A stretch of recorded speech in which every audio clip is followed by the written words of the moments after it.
Obviously आप इसमें x ray करवा सकते हैं, जिसमें आपको स्टीपल साइन नजर आएगा, वो मैं आपको भी आगे दिखाता हूँ। स्टीपल साइन जो है उसमें बेसिकली आपकी सब ग्लॉटिक नैरोइंग होती है, दिखा ही आपको देते हैं, ये देखिए ये स्टीपल साइन है, ये स्टीपल साइन है। ये यहाँ पे देखिए ल्यूमन ज्यादा है, जैसे जैसे ऊपर जा रहे हैं ये नैरो हो गया ल्यूमन, नजर आ रहा है सबको, ये नैरो ल्यूमन।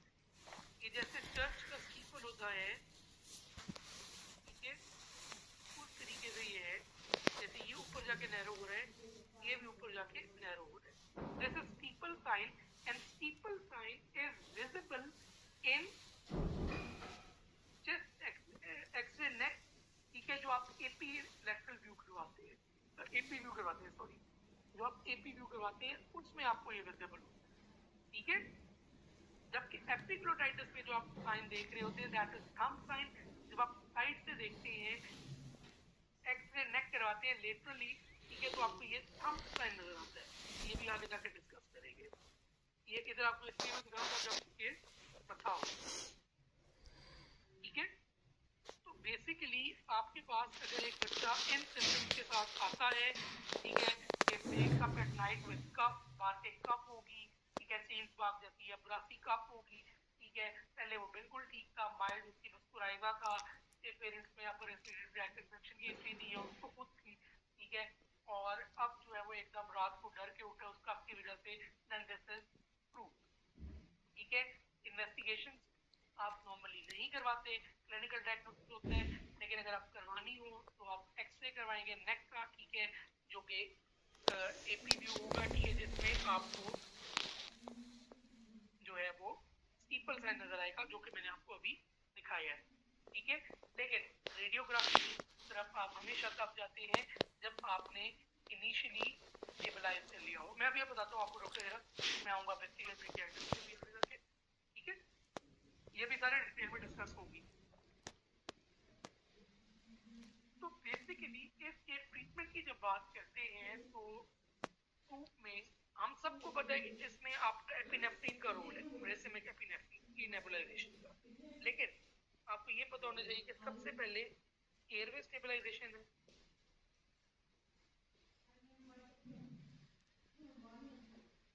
ठीक है। नंबर 2 आपने एपिनेफ्रिन से, रेसिमिक एपिनेफ्रिन से नेबुलाइज करवाना है, ठीक है। लेकिन इसमें इंपॉर्टेंट ये है कि अगर एक बच्चे को टैकीकार्डिया है, ठीक है, तो उस केस में फिर आपने बहुत ज्यादा जो है ना वो केयरफुली उसको नेबुलाइज करवाना है, क्योंकि इससे टैकीकार्डिया इंक्रीज होता है, ठीक है। अब एयरवे स्टेबलाइजेशन में एक चीज बताना भूल गया, अगर एक बच्चा हाइपोक्सिक है, साइनोटिक है या पेल है, तो उस केस में हो सकता है कि आपको एयरवे स्टेबलाइजेशन करनी पड़े, ठीक है। हाइपोक्सिक, पेल या साइनोटिक, ठीक है, आपने उसको नेबुलाइज करवाया।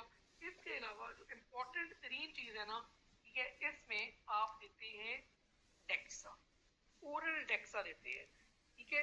अब जो नई वाली नेल्सन है उसमें उसने आईवी डेक्सा भी लिखा है, ठीक है, आईएम भी लिख दिया है, लेकिन जो क्या कहते हैं पुरानी नेल्सन थी उसमें सिर्फ ओरल था, ठीक है। तो खैर जो भी है, डोज आपकी जो है ना वो यही होगी, ओरल डेक्सा की डोज है 0.6 mg/kg, ये आपको डोज आनी चाहिए, इसमें कोई मामला नहीं, या फिर आप प्रेडनिसोलोन देंगे, अगर डेक्सा नहीं है तो प्रेडनिसोलोन देंगे, प्रेडनिसोलोन की डोज भी आनी चाहिए 1 mg/kg, क्लियर है। अब एक चीज जो पूछी जाती है, जो लिखी भी हुई है नेल्सन में, कि what is the side effect of giving dexa, ठीक है, वो कैंडिडिएसिस जो है ना that is the side effect of giving dexa. और एक ये पूछते हैं कि what are the things that occur, अगर आप डेक्सा दे रहे हैं तो उससे क्या फायदे हो रहे हैं, एक तो ये है कि दिस improves the symptoms, ठीक है, विद इन 2 hours, 2 घंटों में ही ट्रूप बेहतर होने लग सकती है। नंबर 2, इसमें रिटर्न विजिट्स कम होती हैं। बच्चों को आपने डिस्चार्ज कर दिया है, उसके बाद उसकी विजिट के कम चांसेस होंगे कि नहीं आएगा। और नंबर 3, ड्यूरेशन ऑफ हॉस्पिटलाइजेशन कम हो जाती है, क्योंकि ऑब्वियसली आपने एक बच्चा अगर प्रूफ के साथ आया है, आपने उसको नेबुलाइज करवाया, आपने उसके एयरवे स्टेबलाइज किया, आपने ओरल डेक्सा दी, ठीक है, फिर आपने उस बच्चे को 4 to 6 आवर्स के लिए ऑब्जर्व करना होता है कि वो डिस्ट्रेस में तो नहीं जाता, उसका हाइपोक्सिया तो नहीं हो रहा, वो साइनोज तो नहीं हो रहा, उसका ओरल इनटेक उसका जो है वो सही हो गया है, कोई स्ट्राइडर वगैरह तो नहीं है। अगर ये सब चीजें नहीं है, then the patient can be discharge. और ये सब चीजें मेथासोन का बहुत मेजर रोल है, ठीक है, और ये चीजें जल्दी हो जाती हैं if you give dexamethasone, so this decreases the duration of hospital stay.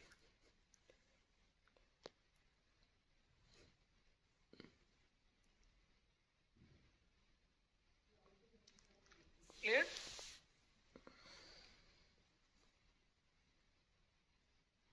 Please बताइए।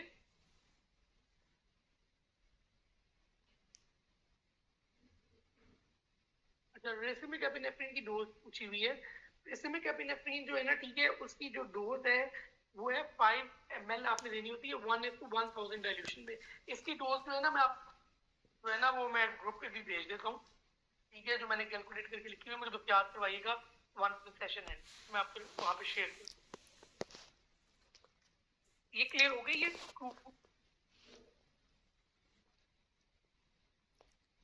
प्लीज कंफर्म कीजिए, फिर मैं आगे मूव करूंगा।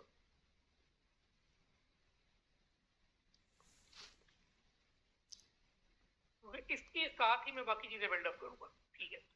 अब एक तो हो गई ग्रुप जो मैंने आपको डिटेल में बता दी है। अब यहाँ पे आपको कुछ और चीजें भी आनी चाहिए, ग्रुप के साथ साथ ही मिलती जुलती चीजें हैं सारी, ठीक है।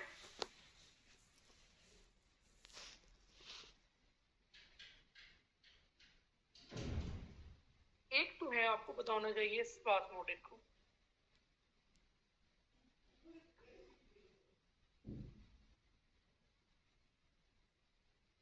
स्पास्मोडिक का क्या मतलब होता है? स्पास्मोडिक का मतलब होता है कि एपिसोडिक, एकदम हुई है स्पाज्म में, ठीक है। अब इसमें जो पता होना चाहिए, स्पाज्मोडिक ग्रुप जो आपकी नॉर्मल ग्रुप है दैट इज वायरल एनोल्शन, ठीक है। जो स्पाज्मोडिक ग्रुप है ना, इसमें आपको ये पता होना चाहिए कि spasmodic group is usually allergic. Viral भी हो सकती है लेकिन ज्यादातर एलर्जिक होती है, वायरल कंपोनेंट इसमें हो सकते हैं। नंबर 1। नंबर 2, इसमें ये पता होना चाहिए, ठीक है, प्रेजेंट ये वैसे ही करती है कि सडन ऑनसेट ऑफ बार्किंग कफ होगा, प्रेजेंटेशन इसकी सेम है, लेकिन अब इस स्पाज्मोडिक ग्रुप को आप जो ग्रुप है उससे कैसे डिफरेंशिएट करेंगे? वो ये है कि नंबर 1, इसमें कोई वायरल प्रोड्रोम नहीं होता, इसमें कोई फीवर नहीं होता, इसमें जो इंपॉर्टेंट एक और चीज है कि severity decreases over time without anything।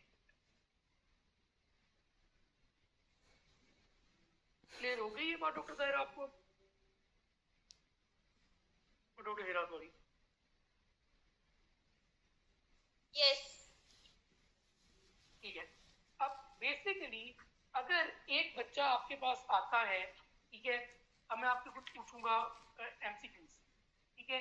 Child आपके पास आया ईआर में with cough, stridor at rest, fever and wakes up at night, तो ये किसका टिपिकल सिनेरियो है?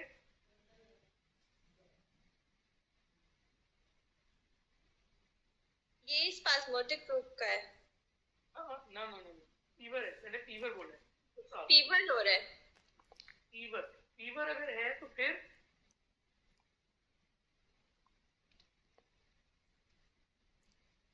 cough, Friday at rest, fever, and wakes up at night with the cough.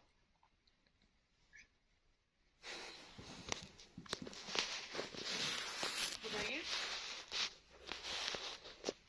no one? Croup, Exactly. अगर मैं इसमें से fever हटा देता हूँ, then this will be a scenario of spasmodic croup. Exactly. ठीक है, ये चीज बहुत इंपॉर्टेंट है जो आपने पिक करनी है, जो आपको पता होनी चाहिए। ठीक है, अगर क्या कहते हैं वायरल प्रोड्रोम बता देते हैं, वो कहते हैं कि चाइल्ड है विद फ्लू, ठीक है, फीवर एंड स्पाइडल फिर भी टू ही होगा। ठीक है, ठीक है, अगर वो कहते हैं कि एक बच्चा है जिसको सील बाकी कफ है, कोई मेटेलिक कफ है, ठीक है, या फिर क्या कहते हैं बार्किंग कफ है, ठीक है, और उसके साथ वो फीवर का जिक्र कर देता है, कोई वायरल प्रोड्रोम का जिक्र कर देता है, तब भी प्रूफ ही है।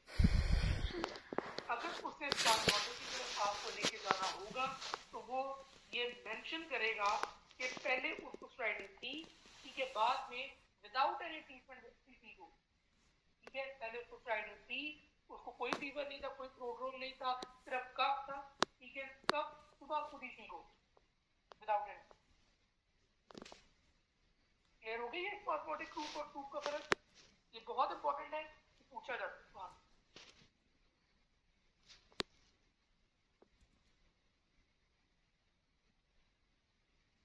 क्लियर होगा तो मुझे बताएं, फिर मैं आगे जाऊँ। इससे नेक्स्ट चीज जो एक और चीज जो फर्क इससे करनी होती है उसकी एक और चीज जो हमने इसमें फर्क करनी है इसी तरह के सिनेरियोस में, ठीक है, वो आएगी आपकी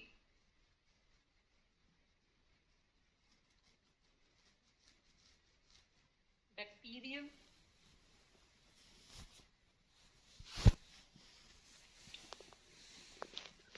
बेसिकली बैक्टीरियल ट्रेकियाइटिस क्या है? ठीक है, बैक्टीरियल ट्रेकियाइटिस जो है ये कॉम्प्लिकेशन है क्रूप की। ठीक है, होता है इसमें क्या है कि बच्चा पहले आपके पास आएगा नॉर्मल क्रूप वाले सिम्टम्स के साथ, ठीक है, कि बच्चा आएगा आपके पास बार्किंग कफ के साथ, हाई ग्रेड फीवर के साथ आ सकता है, ठीक है, इनिशियली क्रूप वाले सिम्टम्स होंगे, लेकिन बाद में फॉलोड बाय टॉक्सिक लुक आने लग जाएगी उस पे। क्रूप में टॉक्सिसिटी नहीं थी, बैक्टीरियल ट्रेकियाइटिस में टॉक्सिसिटी है कि पहले उसको जो थी वो क्रूप थी, वायरल इन्फेक्शन थी, अब उसके ऊपर क्या कहते हैं उसको सुपर इम्पोज बैक्टीरियल इन्फेक्शन हो गई है, और बैक्टीरियल इन्फेक्शन इनके इस केस में हो सकती है from staph aureus, from Moraxella catarrhalis, from Haemophilus influenza type B।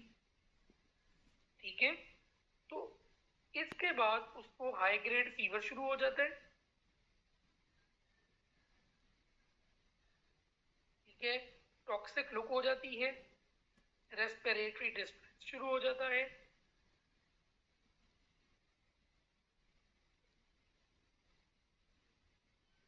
ठीक है, ये आपके बैक्टीरियल ट्रेकियाइटिस के सिम्टम्स हैं। ठीक है, high grade fever, toxic look and respiratory distress, but it is preceded by croup-like signs and symptoms। और जब आप उसको laryngoscopy करते हैं, ठीक है, then there is basically two things जो आपने ध्यान में रखनी है। एक है purulent material,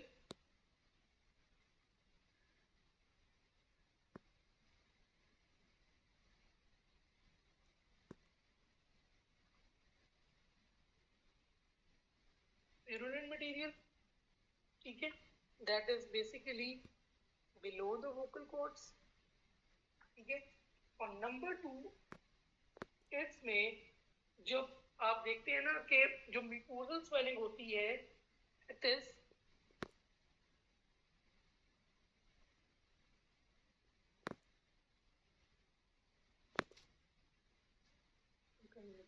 at रिकॉइड कार्टिलेज के लेवल पे।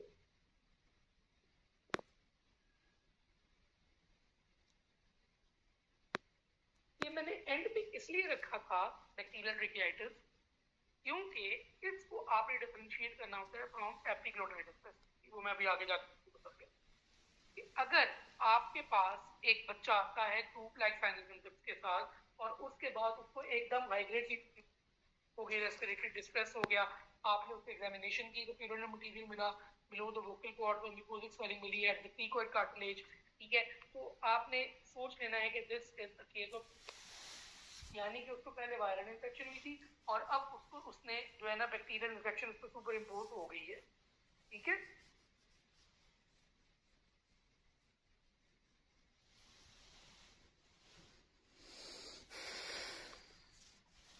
क्लियर है ये बात?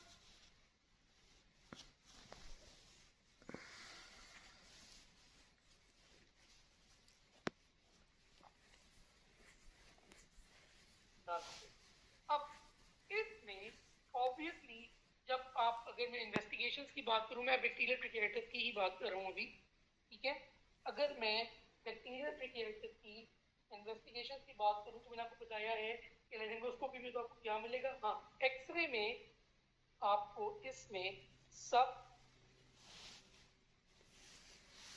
ग्लॉटिक नैरोइंग, डॉक्टर हमजा मैं ये खत्म करके फिर एक बार रिपीट कर दूंगा वो इशू में, ठीक है, सब ग्लॉटिक नैरोइंग आ सकती है, सूडो मेम्ब्रेन आ सकती है इन ट्रेकिया,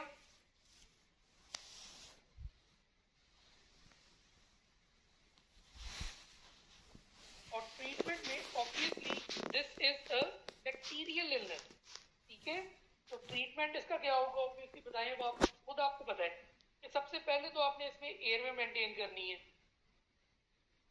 ठीक है, नंबर 2 ऑक्सीजन इनहेलेशन होगी, ये तो अंडरस्टूड है ना, ठीक है, लेकिन इसमें जो एंटीबायोटिक्स हैं वो बहुत इंपॉर्टेंट है। एंटीबायोटिक्स कौन सी होंगी इसमें वो आपको पता होनी चाहिए, ठीक है, उसके बगैर गुजारा नहीं है। इसमें वेंको या क्लिंडामाइसिन प्लस, ठीक है, सेफ्ट्रेक्सोन या फिर सेफिबाइन, ये देखिए, ठीक है, इसमें कोई नेबुलाइजेशन का काम नहीं है, ठीक है, क्योंकि ये बैक्टीरियल इन्फेक्शन हो चुकी है। इसकी कॉम्प्लिकेशंस में भी यही है कि इसमें टॉक्सिक सिंड्रोम हो सकता है, ठीक है, लेकिन इम्पोर्टेंट ये है कि 2 से 3 दिन के बाद बच्चा जो है वो एफेब्राइल हो जाता है, लेकिन इसमें 7 to 10 डेज के लिए एंटीबायोटिक्स देनी होती है आपसे। क्लियर है ये बात?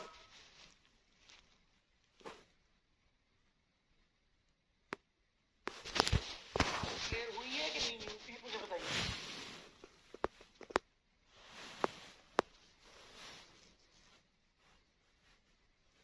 अगर मैं बात करूं आपसे कि इसका किस तरीके से सिनेरियो आएगा, ठीक है, तो इसका जिस तरीके से आया हुआ है वो ये है, child with high pitch stridor, high grade fever, respiratory distress, यहां तक आपको लग रहा है कि शायद ये एपिग्लोटाइटिस की तरफ जाए, मैं भी जाऊंगा आगे, लेकिन there is no swelling of saliva and there is history of upper respiratory tract, इस तरीके के साथ आप पहुंच जाएंगे,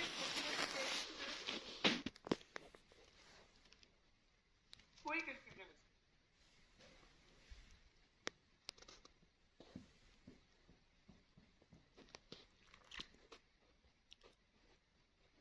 परफेक्ट हो गया, ठीक है।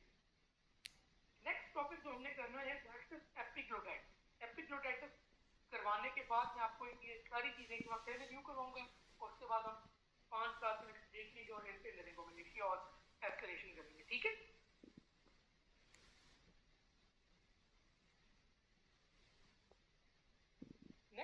हमने पढ़ना है दैट इज एपिग्लोटाइटिस। एपिग्लोटाइटिस जो है वो क्या है? It is swelling of the epiglottis. Epiglottis जब स्वेल हो जाएगी उसकी इन्फ्लेमेशन हो जाएगी, ठीक है। इन्फ्लेमेशन इसकी क्यों होनी है? मैंने आपको अभी बताया था कि epiglottitis is a bacterial infection, most commonly due to what? Haemophilus influenza type B, ठीक है। और इसकी वजह से जो एपिग्लोटाइटिस की वजह से oxygen can not reach the Airways and it can not help in respiration. तो ऑब्वियसली इसकी वजह से अगर एपिग्लोटाइटिस होता है सबसे इंपॉर्टेंट चीज क्या है कि आपने एयर में मेंटेन करनी है। तो एपिग्लोटाइटिस इज एन इमरजेंसी जिसको आपने डील करना है।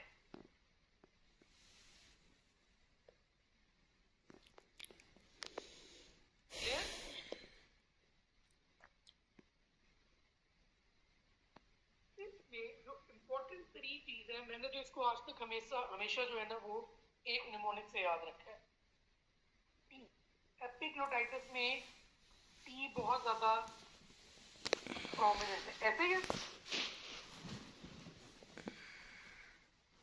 इससे आप याद रखें टॉक्सिक लुक होती है, थूक जो है बच्चे का बाहर आ रहा होता है, तो there is drooling of saliva.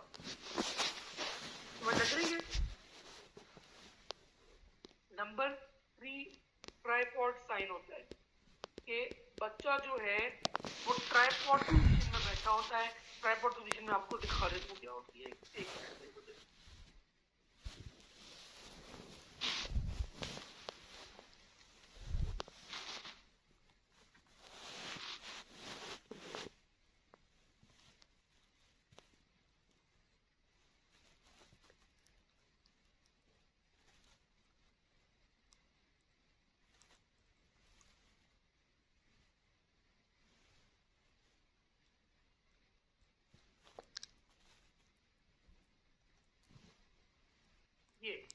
ये ट्राइपॉड साइन होता है, ठीक है।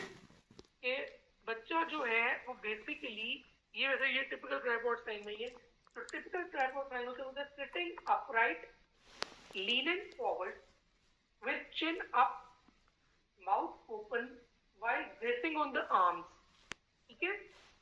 आर्म्स से ब्रेस किया हुआ है, आगे को झुका हुआ है, मुंह खुला हुआ है, नेक ऊपर की तरफ है, चिन, ठीक है। और वो सांस लेने की कोशिश कर रहे हैं। This is tripod sign. Clear हुई है ये बात? ठीक है।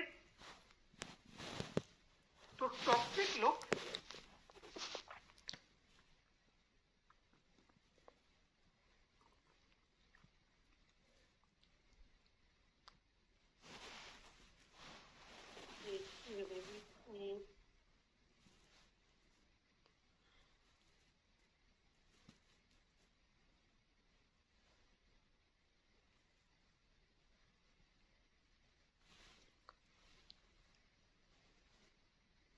टॉक्सिक लुक थूक उसके मुंह से कह रहा है, that is drooling of saliva. Tripod sign यानी कि उसके बैठने का अंदाज ट्राइपॉड है ताकि वो सांस ले सके, ठीक है। इसके अलावा टेम्परेचर उसका ज्यादा होता है, फीवर उसका हाई ग्रेड है, ठीक है। इसके अलावा स्ट्राइडर होती है उसमें। और जो लास्ट चीज जो आपके ध्यान में होनी चाहिए, ठीक है, वो क्या है? इसमें थंब साइन होता है जो मैंने आपको अभी पहले दिखाया, ठीक है। थंब साइन कौन से एक्सरे पे आता है अब आपने ये मुझे बताना है। कोई बताएगा please? Lateral view. Sorry, x ray neck lateral view.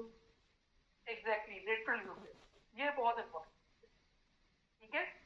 कि अगर आपके पास कोई बच्चा आता है, ठीक है, मैं आपको एग्जांपल देता हूँ कि अगर आपके पास एक पहले मैं बल्कि सिर्फ ट्रीटमेंट की तरफ से होता हूँ, ठीक है। कि इसमें जो मोस्ट इम्पॉर्टेंट चीज है जब एक बच्चा एपिग्लोटाइटिस के साथ है वो यही है कि आप जो है वो उसको एयरवे उससे मेंटेन करें। ठीक है, the airway needs to be maintain before any investigation. अगर एयरवे मेंटेन आप नहीं करते, ठीक है, then there is a chance that the child may collapse. ठीक है, तो अब इशू ये है कि अगर आप उसका एयरवे मेंटेन नहीं करते और आप इन्वेस्टिगेशन की तरफ चले जाते हैं तो फिर बच्चा कोलैप्स कर सकता है। इसीलिए आप पहले एयरवे मेंटेन करेंगे, ठीक है, लेरिंगोस्कोपी करेंगे, उसमें आपको चेरी रेड एपिग्लॉटिस नजर आएगी। मैं लिख भी देता हूँ यहाँ पे, एयरवे मेंटेन करेंगे, चेरी रेड एपिग्लॉटिस नजर आएगी। ठीक है, अगर आप लेरिंगोस्कोपी करेंगे, ठीक है, एक्सरे करवाएंगे लेटरल व्यू में तो आपको थंब साइन नजर आएगा, ऐसे ही है। और ट्रीटमेंट में इसमें यही है कि आपने एयरवे मेंटेन किया और अल्टीमेटली आपने एंटीबायोटिक्स दी। एंटीबायोटिक्स देनी है फॉर एटलीस्ट 7 डेज या 10 दिन तक आप दे सकते हैं। अब एक बड़ी इंपॉर्टेंट फिगर है जो आपके ज़हन में होनी चाहिए, ठीक है, कि अगर आप एयरवे मेंटेन नहीं करते तो 6% ऑफ चिल्ड्रन डाई। ठीक है, ये याद रखना आपने। ठीक है, क्योंकि ये स्ट्रोक में चीज पूछे जाने वाली है कि वो पूछ सकते हैं। ठीक है, इसकी कॉम्प्लिकेशन में ऑब्वियसली निमोनिया होगा, ओटिटिस मीडिया होगा, ठीक है, मेनिंजाइटिस होगा, सेप्टिक आर्थराइटिस हो सकती है, ये रेयर है। तो बेसिकली फीडिंग हो जाएगी और सेप्सिस की तरफ जा सकता है बच्चा।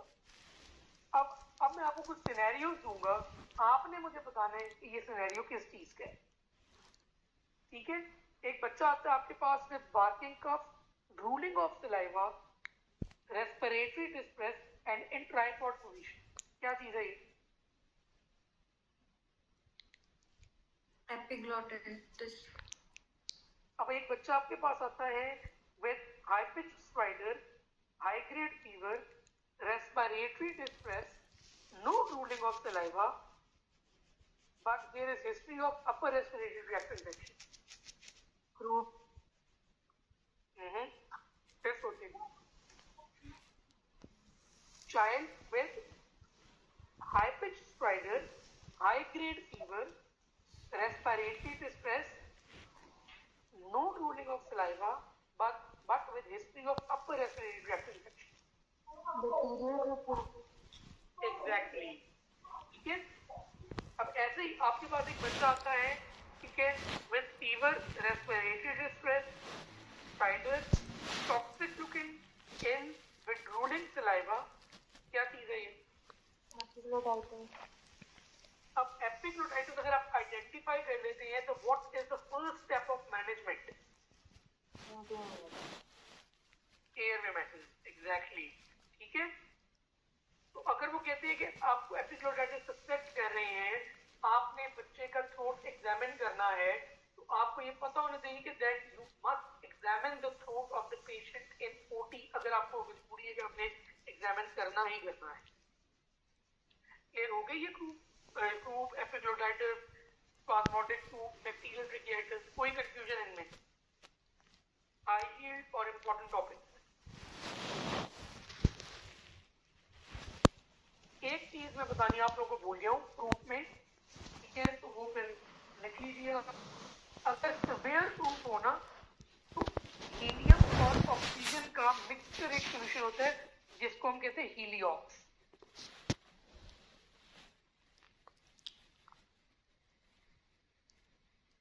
इससे आप जो है ना उसको नेबुलाइज करवाते हैं, बेसिकली उसको देते हैं। ठीक है, और सिवियर ग्रुप कहते हैं, तो मैं एक दफा रिव्यू कर देता हूँ।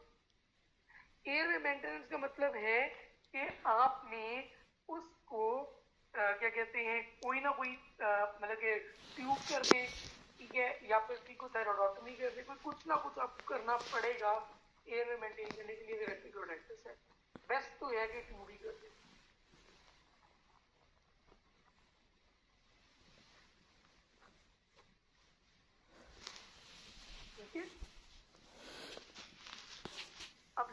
चीज तो एक मैं बतानी आपको सॉरी भूल चुका हूँ, एपिग्लोटाइटिस की प्रोफाइलैक्सिस। प्रोफाइलैक्सिस इसमें रिफेम्पिन देते हैं, ये याद रखना आपने। प्रोफाइलैक्सिस ऑफ एपिग्लोटाइटिस इज रिफेम्पिन, ये याद रखना। अब अगर मैं इनको रिव्यू करूं, डॉक्टर हमजा से वादा किया इस चीज का कि रिव्यू करने, ठीक है, अगर मैं इसको रिव्यू करूं वो इस तरीके से होगा कि अगर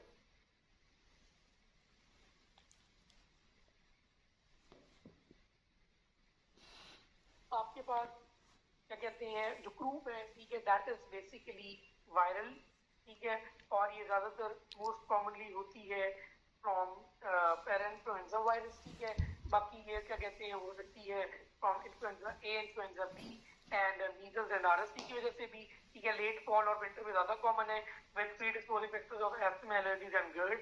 इसमें क्या होता है कि basically thick and smooth muscle हो जाता है और ल्यूमन उसकी वजह से नैरो हो जाती है, इन्फ्लेमेशन हो जाती है। अब जब नैरो ल्यूमन होती है तो उसकी वजह से अल्टीमेटली कफ होती है जो सील बाफ जैसी होती है, ठीक है, या बाकिंग कफ होती है या मेटालिक कफ होती है, ज्यादातर नाइट में होती है, स्ट्राइडर होती है, होर्सनेस होती है। लेकिन इसमें वायरल अपर रेस्पिरेटरी ट्रैक्ट इन्फेक्शन की हिस्ट्री होती है पेरेंट्स में या उस बच्चे में, और साथ फीवर भी होगा। इसमें फिर आपने करना क्या होता है कि आपने इसमें एयरवे मेंटेनेंस स्टेबलाइजेशन करनी होती है अगर रिक्वायर्ड हो।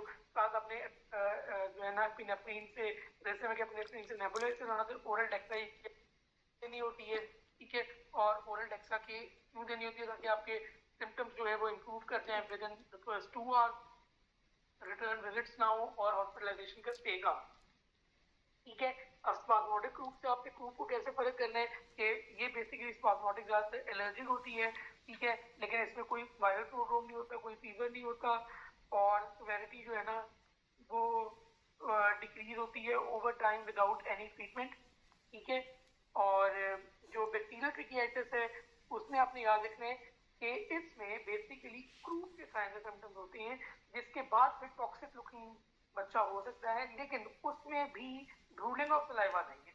अगर ड्रूलिंग ऑफ सलाइवा आ गई है then you will think of epiglottitis, ठीक है। इसमें आपको purulent material below vocal cord नजर आएगा, म्यूकोजल स्वेलिंग आएगी प्रीकॉर्ड कार्टिलेज के लेवल पे। Bacterial tracheitis basically complication of croup है, जिसमें क्रूप होने के बाद अल्टीमेटली बैक्टीरियल इन्फेक्शन हो गई है, जो सुपर इम्पोज इन्फेक्शन होती है, उसकी वजह से बैक्टीरियल ट्रिकियाइटिस होता है। और bacterial tracheitis obviously since it is bacterial तो दिस नीड्स एंटीबायोटिक्स, ठीक है। एंटीबायोटिक्स में ऑब्वियसली आप वेनको और ग्लिंडा वेनको या ग्लिंडा में से एक सेफ्ट्रेक्सोन या सेफिपाइन देते हैं। नेक्स्ट चीज जो है वो एपिग्लोटाइटिस है। एपिग्लोटाइटिस है इन्फ्लेमेशन ऑफ द एपिग्लोटिस, ठीक है। उसकी वजह से ऑब्वियसली आपकी जो एयरवे जो है ना वो क्लोज होती है, जिसकी वजह से एयरवे मेंटेनेंस इसमें जो है ना वो मेजर चीज है। और अगली चीज जो इसमें इंपॉर्टेंट है वो ये है कि आपको ये पता चल जाए कि बैक्टीरिया की वजह से होती है हेमोफिलस इन्फ्लुएंजा टाइप बी, लेकिन हेमोफिलस इन्फ्लुएंजा टाइप बी क्योंकि आजकल हमारी वैक्सीनेशन बहुत स्ट्रॉन्ग है, इसलिए जो वैक्सीनेशन इतनी अच्छी है तो इसकी वजह से एपिग्लोटाइटिस के इंसिडेंट्स कम हो गए। लेकिन अगर एपिग्लोटाइटिस का है तो उसकी वजह से अगर आप एयरवे मेंटेन नहीं करते तो 6% ऑफ चिल्ड्रन डाई, ठीक है। इसमें टॉक्सिक लुकिंग होता है, ड्रूलिंग ऑफ सलाइवा होती है, ट्राइपॉड साइन होता है, ट्राइपॉड पोजीशन में बच्चा बैठ के जो है ना सॉरी होता है, ठीक है। टेम्परेचर इसमें बहुत ज्यादा होता है, तो ठीक है, फीवर हाई ग्रेड होता है, स्पाइडर होती है। और जब आप एक्सरे नेक करवाते हैं लिटरल व्यू तो उसमें आपको थंब साइन नजर आता है। ट्रीटमेंट में ऑब्वियसली आप मेंटेन करना होता है, ठीक है। और साथ आपने एंटीबायोटिक्स देनी होती है अल्टीमेटली 7 to 10 डेज के लिए। और इसमें एक और जो है ना चीज अगर आपने ध्यान में रखनी है तो आप ये रख सकते हैं कि जो इसमें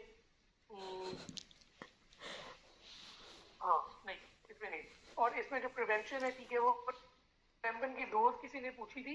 रिफेम्पिन की डोज बेसिकली होती है आपकी 20 मिलीग्राम पर केजी, 20 mg पर केजी ओडी में देनी होती है 4 दिनों के लिए, ठीक है, प्रिवेंशन में इसकी। और हीलियोक्स का वो सिवियर टूप अगर हो तो फिर आप हीलियोक्स से उसको दे सकते हैं, इनहेल करवा सकते हैं। क्लियर हो गया जी?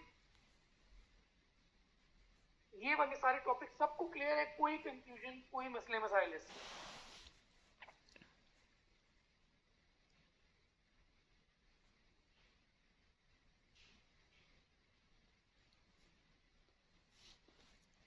डन है। We are going to take time हुआ जी भी 10 मिनट्स ब्रेक, ठीक है। We will start at